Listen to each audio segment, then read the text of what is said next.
Let's everybody take one big deep breath. Great talk so far, but in that time that you took that breath, 2 kids died of a vaccine-preventable disease. Why is that? That's because most vaccines are not stable other than between fridge temperatures. Can't get them too cold, can't get them too hot.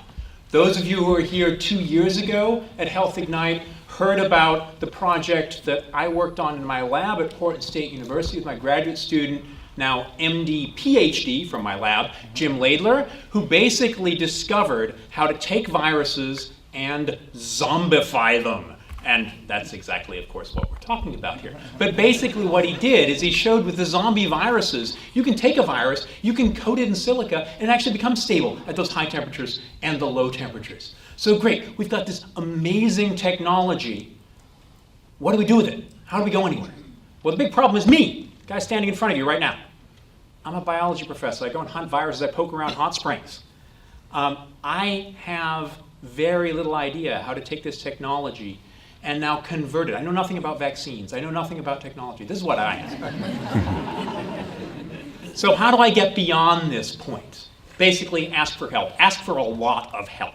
And the first place that I went to ask for help was the Portland State University Innovation and Intellectual Property Office, who, besides being able to make awesome images, also really helped us out in terms of the patent, which is now pending on this particular process. They also told me about a program called Lab to Market, which is something which is put on by the PSU Business School. And basically what happens there, you got a bunch of academics sitting around, and they get told that a pitch has nothing to do with what this guy is doing.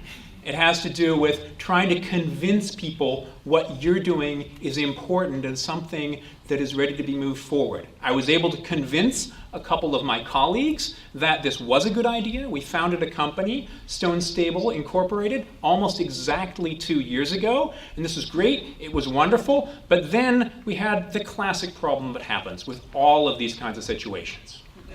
The valley of death, the vicious circle, whatever you want to call it. You can't get the results if you don't have the money. You can't get the money if you don't have the results. And so this is where I then looked to the advice of the best person I know how to look for advice, my daughter. And she said, wear a whole bunch of different hats, Dad. You need to wear your professor hat, you need to wear your entrepreneur hat, you need to wear your dad hat, but probably the most important of all of those hats is the one that you have to pass around. And to be perfectly honest, we were not real successful with passing this hat around. So we needed some more help.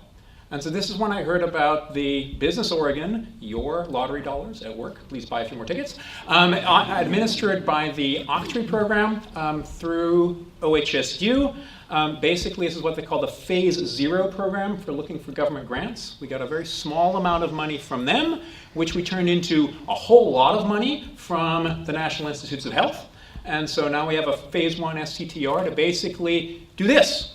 Take flu vaccine, all your flu shots, yes, good, all flu shots, coat it in silica, and use that to stabilize this particular vaccine. But to do that, we actually need a place to do it. So where do we do this? Place just up the river from here, the Otrati Bioscience Incubator.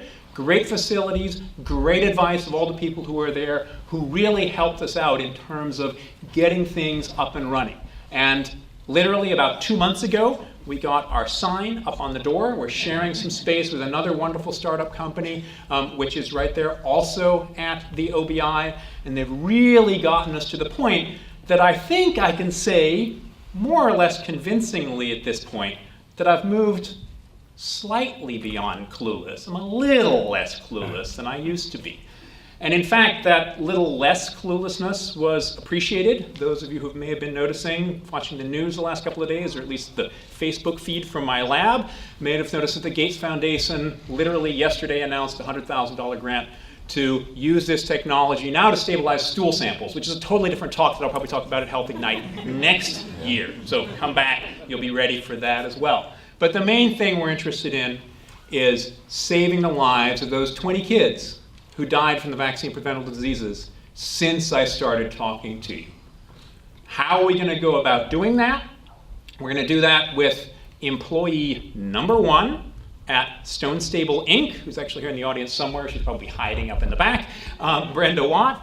And our favorite virus, other than influenza, bacteriophage T4, and all the help from PSU, from OBI, and really all of you for trusting, thinking, and just coming out on this night to help us out. Thank you.